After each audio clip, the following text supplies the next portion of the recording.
right. Thank you. Well, thank you very much. I appreciate it. Thank you, Dave, Candace, for inviting me to be able to do this. This is quite an honor, to be honest with you, to be able to talk about Chelsea Lumber Company, and thank God for my 40 relatives that showed up, here, that we've got a decent crowd tonight, so I appreciate that. I know my dad's looking down right now and basically saying, don't screw this thing up, I know that for a fact, that's for sure.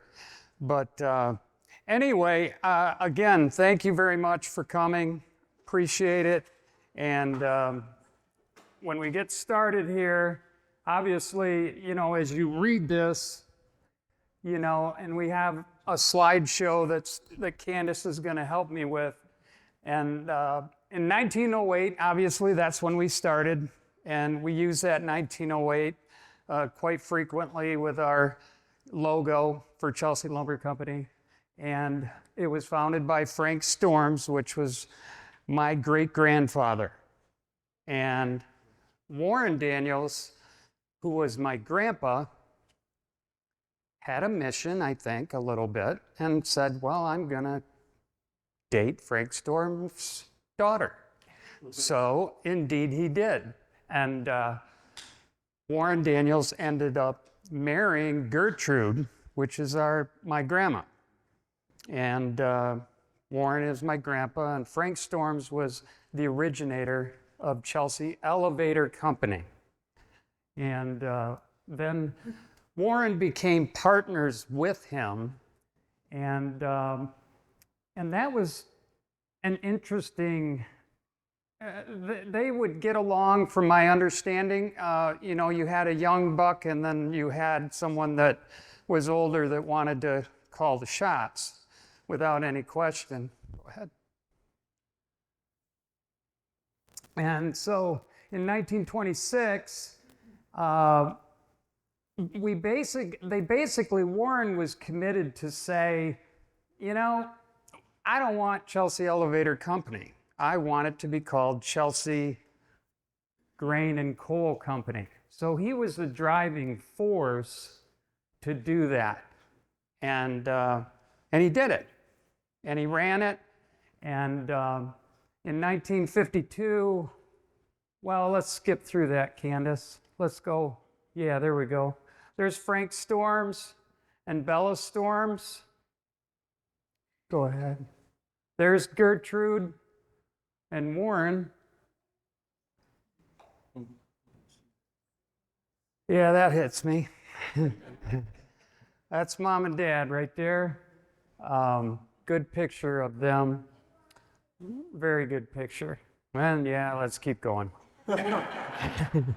Okay, so Chelsea Elevator Company was right here, which is right over there, as you all probably know. And it was wool lumber, and we were right inside there, Chelsea Elevator Company. And then it's interesting that the clocks were added into the clock tower in 1907, which Candace found that. I did not know that. But then basically it was Chelsea Elevator Company, Chelsea Grain and Coal, and then we decided to join forces with, and just become more than that. And we became really the Chelsea Lumber Company, okay? And I remember I would sit as a little kid right here. Dad would say, just get the hell out of the store and wait on the stairs, and then when I'm done working, we'll go home, okay? So that's what would take place, and I remember that very much.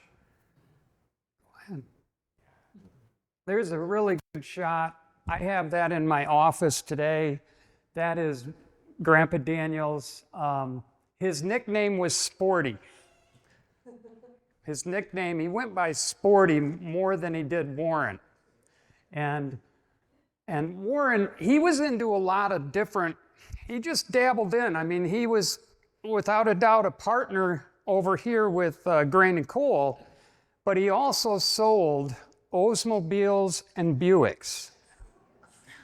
And his showroom was where Agricole is. Where? Agricole. That was his, he had a big picture window, he had an Oldsmobile sitting in there, and he would, you know, sell cars and cross the street and go over and work at the Grain and Coal Company. So he was going to do both. There's a good shot of Grandma and Grandpa.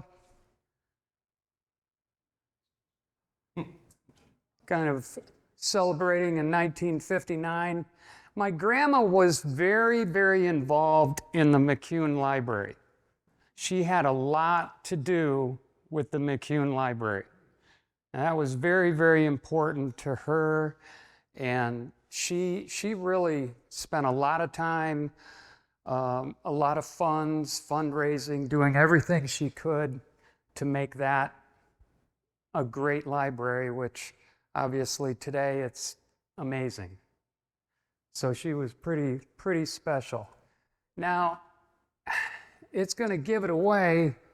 Yeah, it's going to give it away because I was going to say if anybody can figure out where that is, you know, but that is the corner of Congdon Street, okay? And that is Grandpa and Dad, and that's how they dug the basement for that home right there. They used the horses. Congdon and South Street. Congdon and South Street. It's a dark, isn't it dark brown, Kath, right now?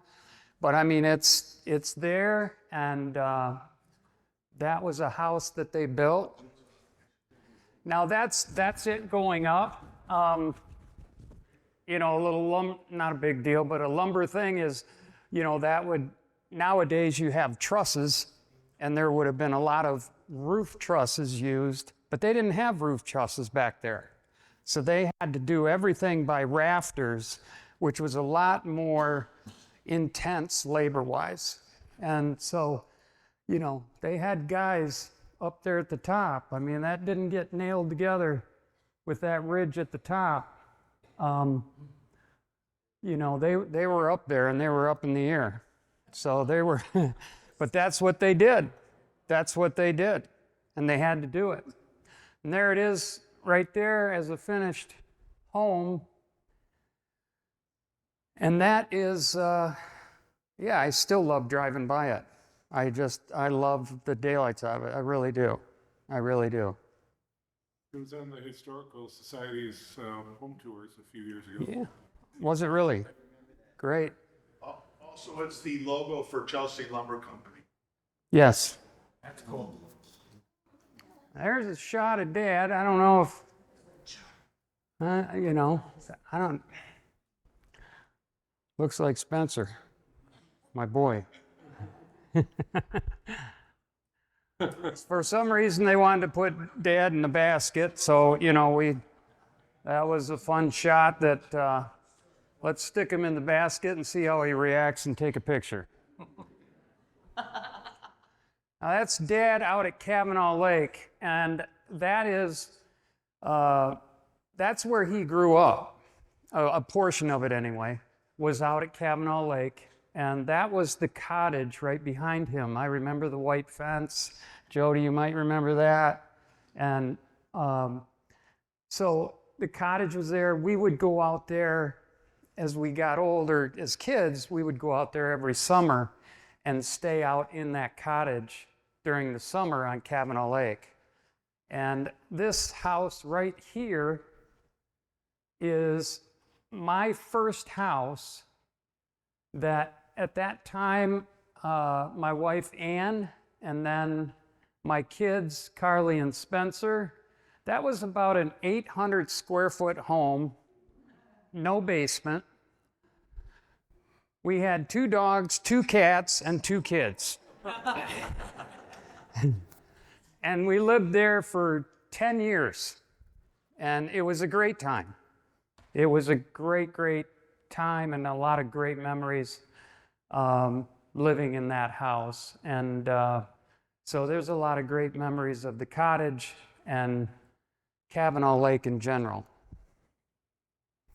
Another shot of Dad. Not sure what he's up to, but he's having some fun. Now that's the first house, and that is the corner of South and Grant. That's the first house that they lived in. Then they built Congdon. There's a shot of Dad with Grandpa, Warren Daniels, at Mackinac Island. They would go up there periodically and have a vacation up there. They liked to do that, and they did that a couple different times. Now that's a Rat Pack right there. Okay, that is. I mean, that is. It just reminds me of like the Little Rascals or something, you know. I mean, it's just. I mean, but it's classic. It's just a classic picture for me, with Dad, Paul Scheibele, George Palmer, the Storms. I mean, they're just. What are we up to? Okay, we'll pause for the picture and then we're gonna do whatever we want to do,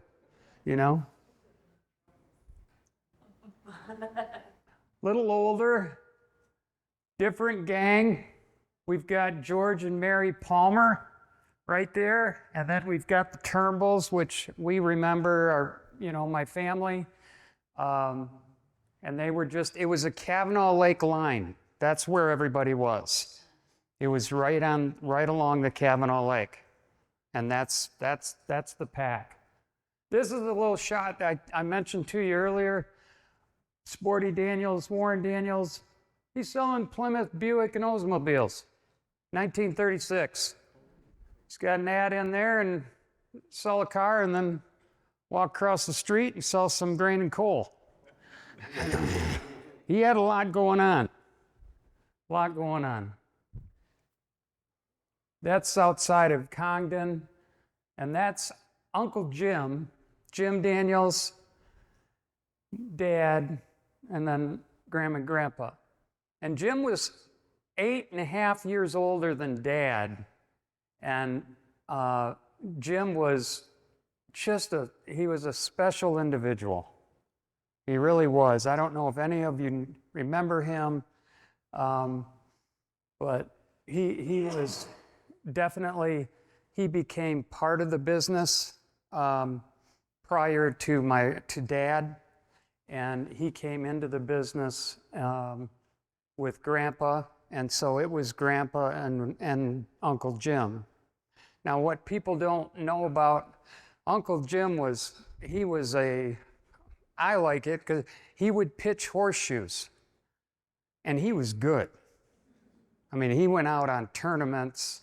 He was considered, they had an A class, B class, C class, and D, and he was a B. And you could be at Kavanaugh Lake, and he lived at Kavanaugh Lake along on Glacier Road, and he had a pit, and it was a horseshoe pit right down by the lake.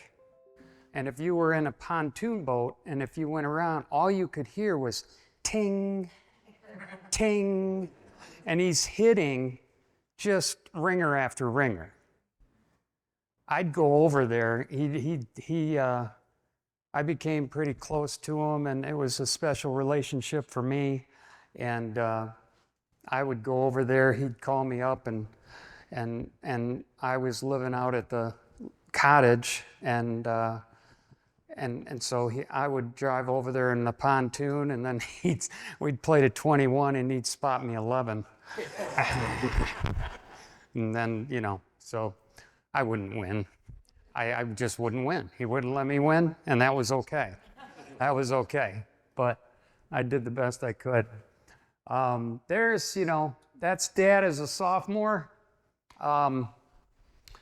He's got a nice pose there. He's got his sweater, Chelsea sweater on. He was more of a ladies' man than you think he was, okay? he always told us that he married up, you know, when he married Mom. And that's a good picture of him. And there they are as seniors on the senior trip. He's got his Chelsea sweater on, being a Bulldog, which I appreciate. I do have a picture. I don't believe it's in here, but there's a picture of the football team. And, you know, everybody's up there taking the picture for the football team. Dad's the only one with his jersey on backwards with the big number in front and the little number in the back. So, you know, nothing you can do about it once the picture's taken. I mean, it's over. It's history.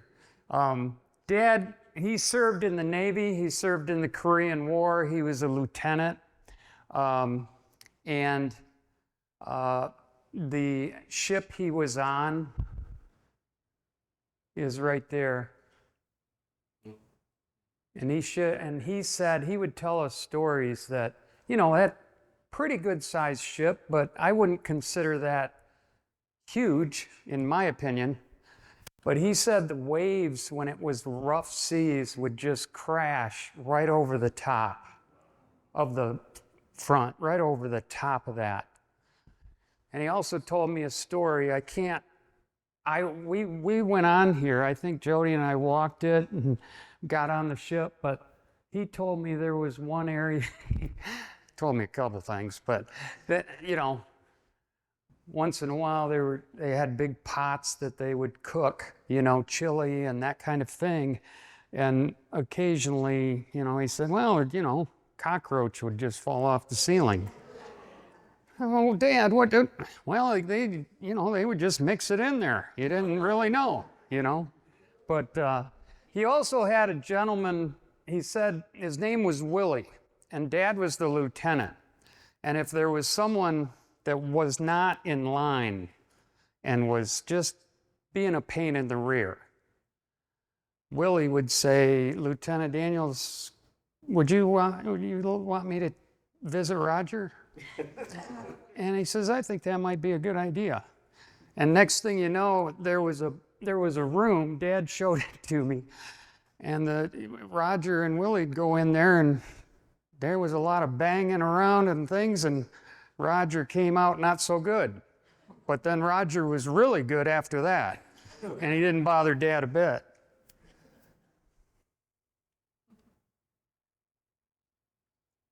There's a great shot of Jim when he was younger. Good shot there. Jim was in college. Now, Uncle Jim was an interpreter, you know, so he obviously knew French fluently. And he was pretty impressive. And he was a tremendous woodworker. And I mean, he would make just the most beautiful signs, chests. I mean, he made me a chest, and the chest, it was so perfect that when you would shut it, it would just come down and then slowly, boom, go right in. No knock, no nothing, you know? He had beautiful handwriting. Absolutely gorgeous handwriting. There's a great shot of Dad, Grandpa, and Jim. And that's when we started. That was Grandpa and Jim, and that was the new construction, just expanding on the showroom at 305, which is right over here. And they were adding on and making it basically a bigger showroom, bigger store. And that's it, coming up Main Street. As you can tell, you're heading up Main Street, heading south. And Heidelof's is right here. And they're starting construction on putting it together. What year is the parking lot? That was 1952. 1952 they did that. Were they running the lumberyard during the war? Yes. What was that like? Not very, very slow is what I remember Dad telling me. It was, it was difficult times. People were filling in, whether, because Jim served, and then Dad went off and served. And so there was a lot of help from just community members that would help. And that's the way it was back then. I mean, they would just come and they would help at the store. But it was really slow, but they made it. They made it through. Now Dad would talk about John. And the reason he would talk about John is because Dad, when he was a freshman in high school, Grandpa would just say, "You're going to work." Next day, school, now you're working. He'd stick Dad in a train car, and Dad would basically shovel coal for 8 hours. And that's what he did. They were amazed John could unload a total train car of coal in one day. This guy was amazing. Because a train car is big.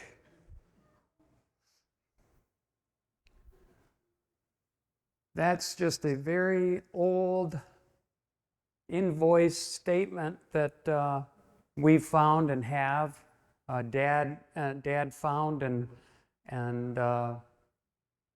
he kept, and so it's something that's treasured because it's such a long time ago. There's one for 1945. I see Douglas Eater back there. You got 10 bags of cement, Doug, for $7. And now I think you're gonna pay probably 11 or 12 bucks for just one bag of cement. But that's an old invoice. Obviously, it's really special, really special. And this is that's the showroom. And this is Uncle Jim going over what's being loaded. Ray Altenburnt, who used to be he was the dispatch yard foreman. Dad's up in the truck taking it, loading up the truck for delivery. And they did it all. I mean, if they waited on you at the counter, then they were going outside, they were going to load your truck, and they made deliveries. They did it all, nonstop. I remember him coming home and he would just be filthy, dirty, just from doing that type of thing. Yeah, they had a Kiwanis run there. There's no question about that. Each of them, Grandpa, Uncle Jim, and Dad were president of Kiwanis. They all served that. I believe that picture's up in the city hall. I think so. And Dad was the youngest mayor at age 31 of Chelsea. Wow. Yeah. When I was 31, I sure in the heck wasn't qualified to be a mayor, I'll tell you that much. Go ahead. That's just family time. That's at Kavanaugh Lake. I'm thinking it's Jody. I'm thinking that's my sister Jody Kay right here. That's Dad. That's probably Jeffrey jumping off, thinking he's cool. Yeah, that's special. That hits me pretty good. That's at the old yard. That's just a classic right there. Really is. We had a yard foreman. Okay, Ray was it for a little bit, and then it was Okie Kraft. Okie was from Kentucky. Okie chewed Red Man, like packs. Like he always had a pack of Red Man. So I got to tell this. So my brother Jeffrey, yeah, I'll try that, Red Man. The next thing you knew, Jeffrey, along with Mike Schmidt, a couple other guys, about 10, 15 minutes later, they're behind the cement and they're making a lot of noise. Didn't go so well. Didn't go so well chewing that Red Man. I don't know why, but it was like it was like an initiation. And so, my day came, and I don't know why, but I handled it. I was okay. I did not get sick. And I don't know why, but man, did I earn respect out in the yard when that happened.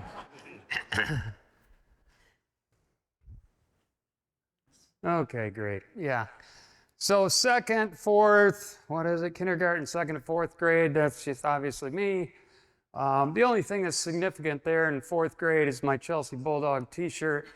I was manager, I don't think it was fourth grade, but I was manager of the 1971 state championship football team. I was a manager, and my brother was on that team. He was tight end, and Wayne Welton was the quarterback, and oh my gosh, they had, Lixies, they had so many, it was a great team, just an absolute great team. Go ahead. There's a beauty. Oh yeah, eat that up, Kath. Jody's got a little smile going on. I don't know exactly what she's doing. I got to make sure I've got padded knees,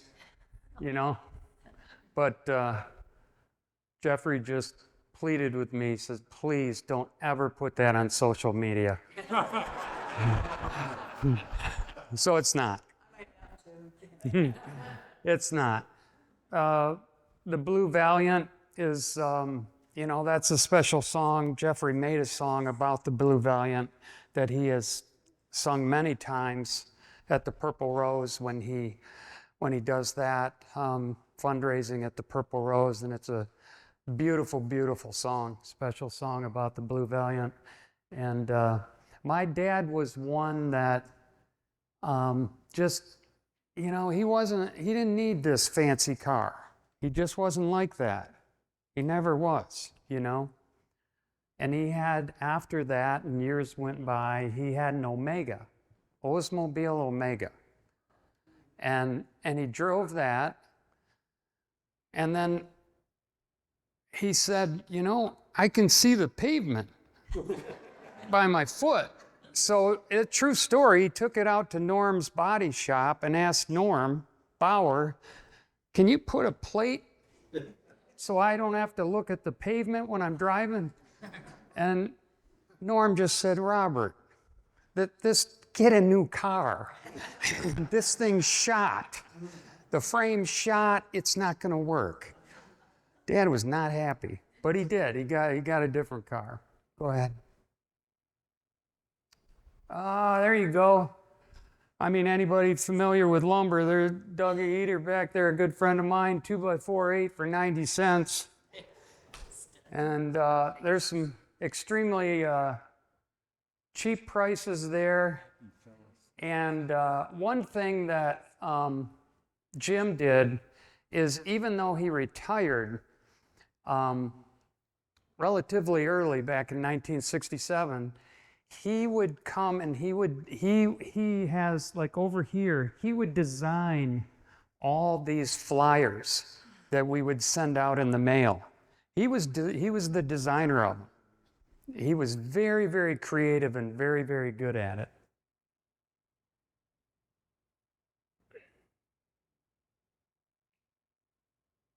+50 years ago. Yep.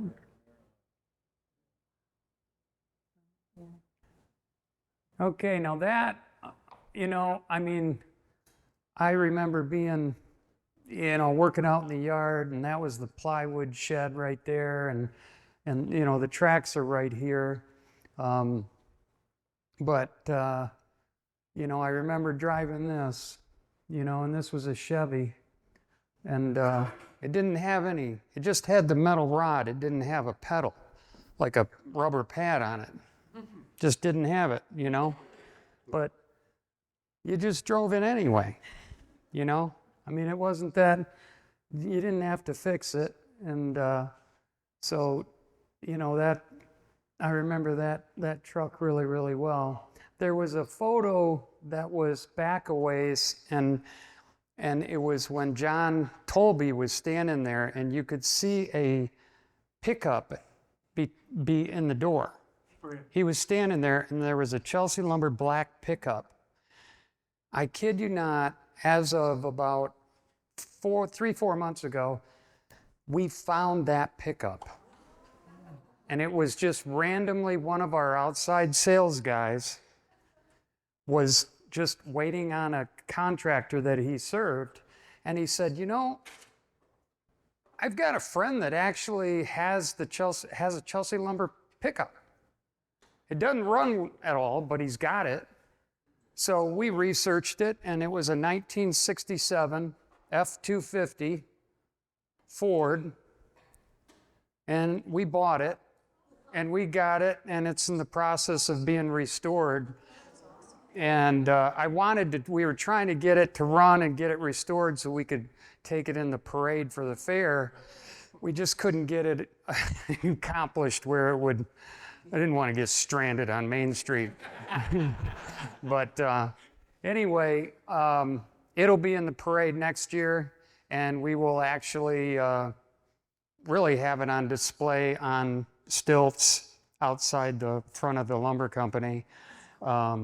When it's not winter. So we're kind of refurbishing it, but we don't want to refurbish too much, you know, because we want to keep it a lot. We just want the number, because it had the old phone number on it, and the Chelsea Lumber to appear on the door, but keep it pretty much as best we can the way it is. Tell them about the sign, John. Where are you? I'm over here. Oh. The sign in the showroom? The sign in the showroom, yes. If you've been in there, the Chelsea Lumber green sign, really large, and it's, hanging up. And that, we had no idea. And that was probably, I don't know, it's been quite a few years now, 10 years or so. But Pat Cleary from Cleary's Pub called me up. And he said, I've got this Chelsea Lumber sign upstairs, like in this closet. I said, what? And he said, yeah, I got it. It's just old, and if you want it, take it. I mean, I get rid of it. I don't need it, He says, I hadn't opened up this closet in years. So we got it, and John Hool, who worked for us for a lot of years and then retired, he really did a great job with it, and it's lit up, and it's in the showroom as of today. It's been in there for quite a while.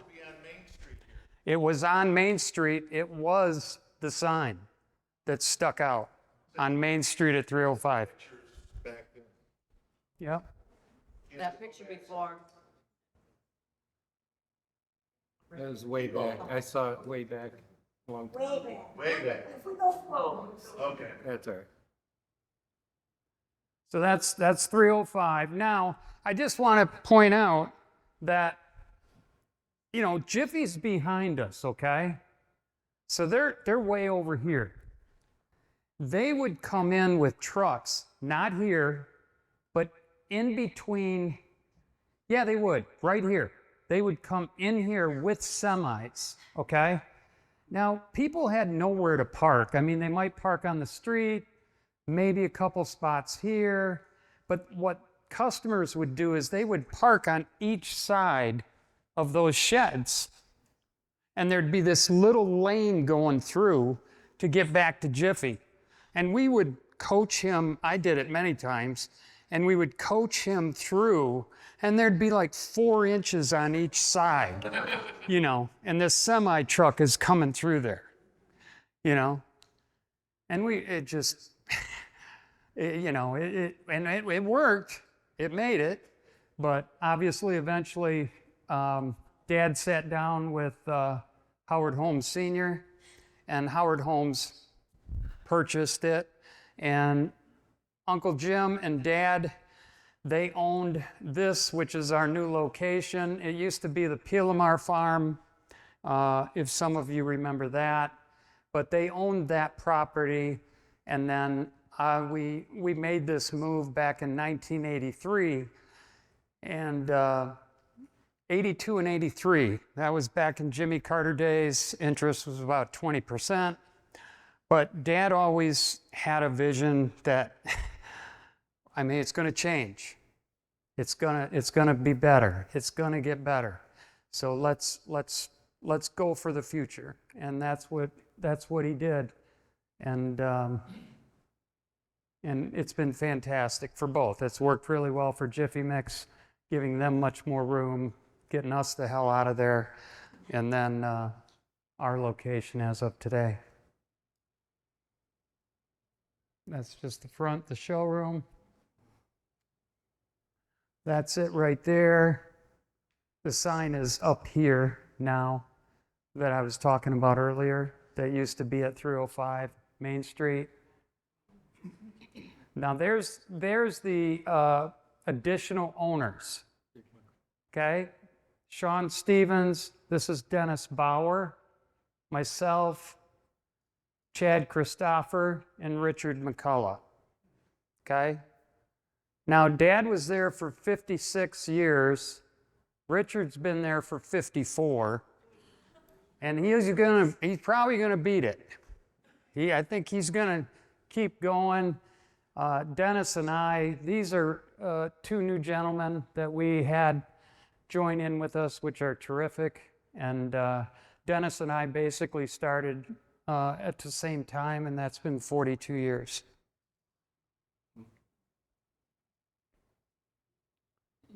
That is Celine. Again, Dad in 2007, we wanted to really pursue where can we go? Where can we branch out? Where can we just expand and get bigger and do something different? So we ended up buying Bridgewater Lumber Company, which had a location in Saline on Michigan Avenue, which I go there for part of the week, and then I'm in Chelsea for part of the week. And then Bridgewater, Michigan, which is this picture here in Bridgewater, about 6 miles west of Saline. And we do feed here and lumber. I like to refer to it somewhat as a glorified McCullough Feeds, because we have lumber, and the feed. So, that is it in a nutshell. There's 4 generations, which, I'm very proud of. And there's my son, which I'm very proud of too. And that's Spencer. And he is here today. And he would love to come up and say a few words.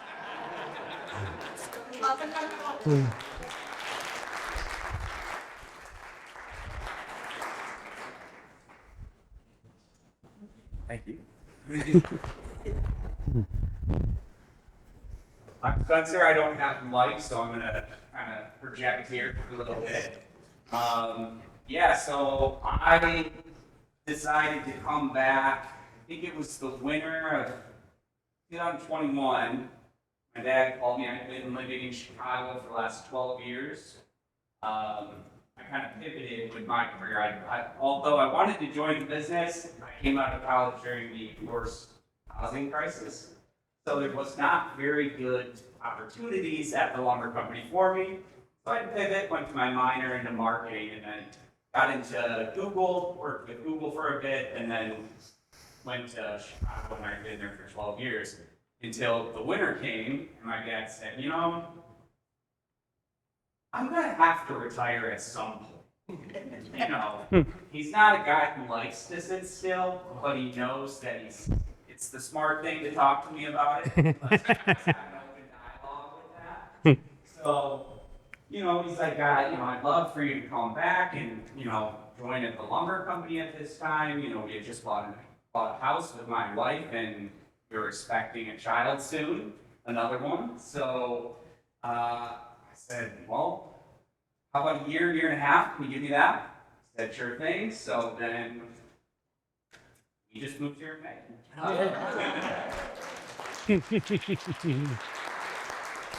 So it's been really great, coming back to Chelsea. It was, it's kind of interesting because I've had the benefit of seeing Chelsea change because I was gone for 12 years. You know, when you live within it, you don't really see the change as it happens slowly around you. It's just hard to recognize. So coming back, it's been really interesting to just see how much Chelsea has grown as a community. You know, it's just the events, the things downtown, sights and sounds, all just the events, the football games are still going strong. I mean, I played there, but now I'm like, these kids are going to state championships. Not my day. I wish, but no, it's been great, and I couldn't pick a better place to raise my kids. To be honest, going through the school system here, making, bringing me to the college. I went away to college at University of Arizona. I didn't know anybody, but that small town vibe, it just got me,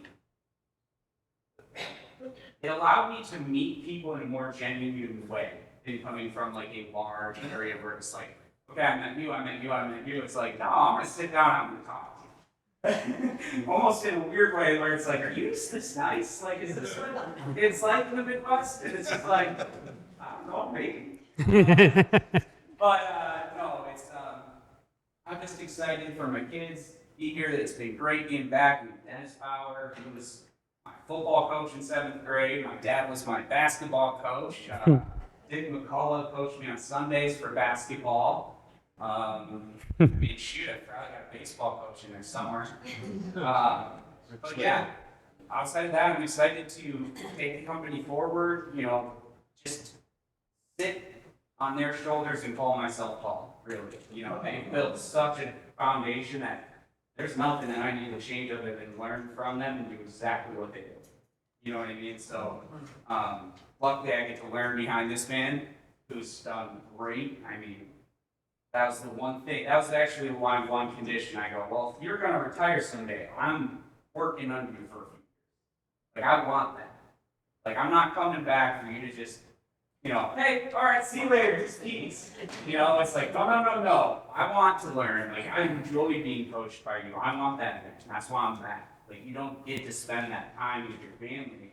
If I get paid while doing it, sign me up. But yeah, so thank you for Love you. I'll just end. Thank you very much. I'll just, there's questions if you have them, but, he's a bit humble on, he graduated from the University of Arizona and he was very, very successful in that Google world. And that's about the best way I can put it because, what he can bring to Chelsea Lumber Company is, the analytics, the trends, the data, and so much of what he knows inside and out. And then on top of that, just bringing us current, in a lot of different areas that we're not familiar with on that side of things, and he's done that already in the 2 months that he's been here, 3 months, and he'll just continue to grow within the company. And I remember my dad telling me, he brought me home from a football game in Michigan, and we were in his Aurora, and he looked at me and he said, he just said, we were talking about whatever, and, lumber, and he said, you realize Spencer can do this, and they had a special relationship. And I said, yeah, that's fine. Yeah. And no. And if you knew my dad, he just grabbed my arm and said, no, Spencer can do this. And that just, I know that he's extremely happy to know that this is happening. Thank you very much.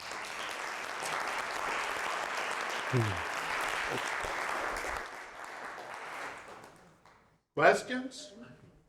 So, John, Yes. what was the official name change when you went from Chelsea Lumber, Green and Coal to, 1952. in just? Went to Chelsea Lumber Company. Yep. Yep.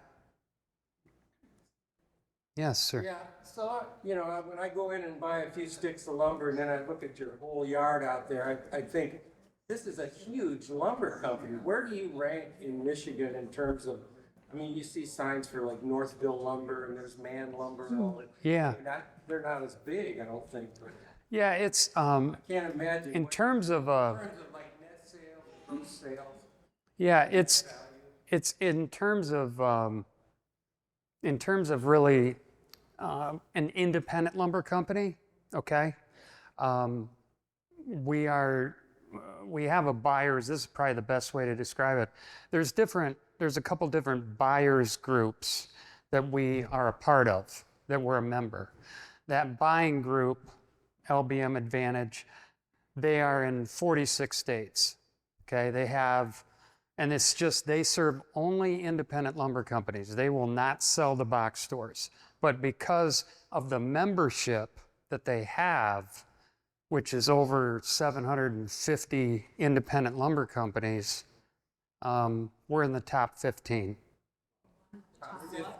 Top 15. Mm-hmm. And it's all based on how much you buy and purchase through them, and all the different companies that we use that is channeled through that buyers group. And 15 in the country? 15 in those 46 states of the independent lumber companies. We're in the top 15. In the Midwest, because it's spread all over, in the Midwest, last year we were in the top 4 in the Midwest, which was about 17 states. So we're pretty large, yeah, no question. But Mans is a competitor of ours, without a doubt. Northville Lumber, they really specialize in the decking. They make sure they put a sign on one side of Chelsea and the other side of Chelsea on I-94. That's what he does. John, how big is the geographical area that you cover here? Between, Saline, Bridgewater, and Chelsea, do you go like? Yeah, it's a great question. We go up into the UP. Yeah, we've gone to the UP. We go up north, in that Petoskey area in Traverse City, and because we have semis that we can send, which can carry a lot of lumber and material. And then we have what's called a Moffett, is a forklift on the back of it that we can unload. We'll go into Indiana, Ohio, some with that also. So we'll cover a long ways. You have to. You have to do it. Ivan would sell houses out in Utah. Yes. Yes. Hey, Gary. Hey, John, was there ever a time, a crossroads in your life where the lumber company was something that you weren't quite sure the way you were going to go? Was there something else that was calling you? Gary, you know me too well. I was, well, calf. I was kind of the troublemaker, I went off to Western Michigan, and I did not graduate from college. I did not graduate. I did not flunk out, but I did not graduate. And the reason was I just would sit and right or wrong, I'm not saying it's right or wrong, but I would sit in there taking geography going, I don't want to do this. I know where I want to be. Because I worked there every summer and I just loved it.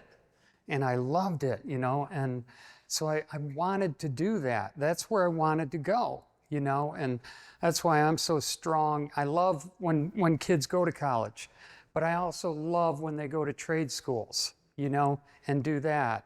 And, you know, but Dad said, you know, University of Michigan, 4 years, graduate, top of the class, ran the newspaper. I mean, he was the real deal. He said, you're going to work from the bottom up, buddy. And that's exactly what I did. I worked from the bottom up, and I did every single job, every different department I did over a course of many years. And I'm glad I did it. And I'm glad he did it that way with me. I did work the summers. Just to let you know, I come back, I worked Chelsea, I worked Celine, and then I did insulation for a summer. Oh, yeah. Which, if you do that, you know I've got some respect in your eyes. Yeah, Chan. Do you think because you had the ability to kind of be your own contractor, to also set you guys apart from the big box stores and the other small lumber yards? You know, like Fingerly, of course, was bought out because of poor location. Yeah, right? yeah. But you guys, location is an issue, but you were able to, you know, set these contractors up, the local contractors that are doing the building, to set the, you know, is that something, what year do you think that happened? Yeah, that's a great question. And we, at one time, it was called construction financing. And you could be your own general contractor. And you could, you know, we would put it all together with you. We'd help you get qualified, and you would be your own general contractor. And you would hire the different trades that you wanted to hire, and we would pay for it and basically cover the entire time while you're building. And once you were finished, we would execute the end mortgage with whatever bank you wanted to do. But in essence, we were carrying it, charging interest, okay? And then the bottom fell out in 07 and 08. And that was, we took over 29 homes that were unfinished. Wow. 29 homes, unfinished, horrible market. And we had to finish those homes, obviously sell them and lose money big time. And really, if it wasn't for Dad and Mom, we would not have made it. They personally invested a lot of money because he said, this ship is not going to go down, not under my watch. I mean, wasn't it from the Fritz Belzers and the Lee and Cooks and, you know? That's when we transferred. When that 07, 08 happened, we got through that. We finished those houses, and you know, we were losing money in 08, 9, 10, and before Dad passed, we knew we made it. He knew we made it. When he passed, he knew we made it. We were in the black again. And what put us in the black, which answers your question, Chan, is and this was Dad, driven by Dad, he pursued builders. He pursued outside salesmen, and he pursued builders. And those builders and those outside salespeople, that's what is our niche, without any question. We work with homeowners. Absolutely, we work with homeowners. But what really drove us is the outside sales approach. And now we have 20 outside sales guys. And the contractors, box stores don't want to deal with them. Thank you. They don't. They want, what they want, and that's our niche, Chan, is they want experience, they want knowledge. They want somebody that's going to pick up their cell phone, know exactly what they want, get it, when are you going to deliver it, and we get it when they want it delivered. You know, we don't have a lot of turnover. We have very little turnover. The box stores have a boatload of turnover.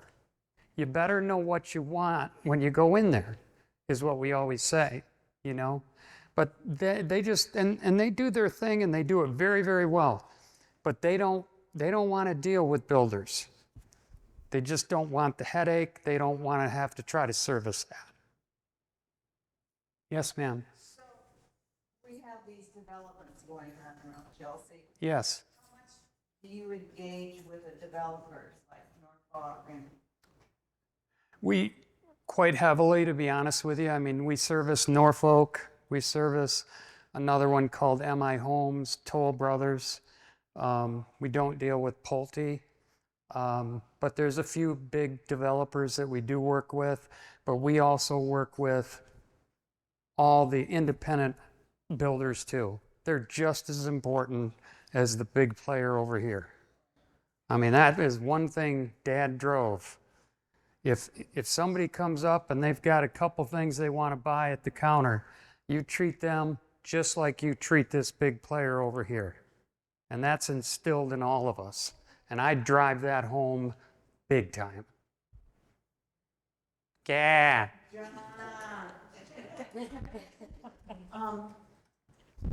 Sister-in-law. And I want to brag on John for a minute. 12 years ago, September 1st is when Bob passed.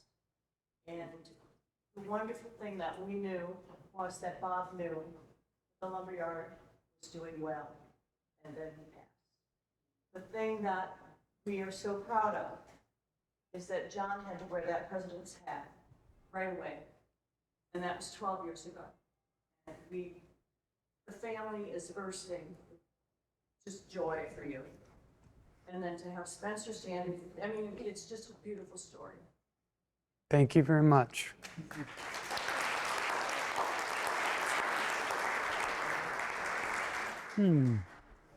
I get older, I just get more emotional, you know?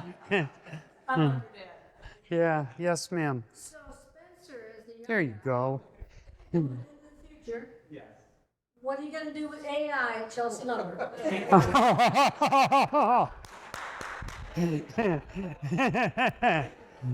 I've actually used it quite a lot.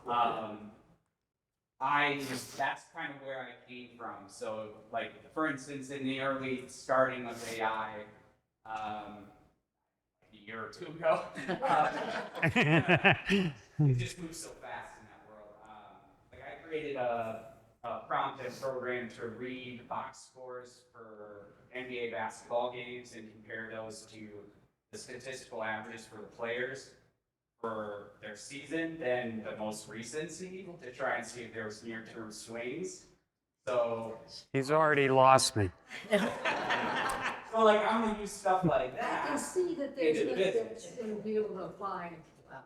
Yeah, so like stuff like that, I'll like, you know, it's all numbers at the end of the day. It's just finding the secret recipes within it. And that's what AI can really help me find. It's just you have to know how to drive it. It's like, give me a chainsaw and I'll cut my foot off. Give it to, you know, some artist and he can cut you a, you know, bear out of a tree trunk. You know, that looks beautiful. And Just don't let it answer your phones. Oh, gosh. Yeah, always do the phones the way it's always been done. Yeah. There's somebody there. I can tell you, I mean, No AI on the we're tech support for Google, taking customer support for them, you know, 30, 40 calls a day. The number of people that said, "You're a real human?" Questions where it's like you're trying to quiz me, like, so where do you live? In Arbor. That's funny. Bill, you had a question? John, do you mind backing up to the beginning and explaining to folks who don't know, the elevator company that I named had initially, of course, it was not elevators as we know them today. They had just BDK. Correct. It was, I mean, it basically was grain and how they would, you know, like Honegger's, you know, out there, if you remember Honegger's over there by, as you head toward Dexter and those, you know, those silos there. And, you know, so it really wasn't elevator per se like you think of an elevator now. it was entirely just grain and coal. And that was the name.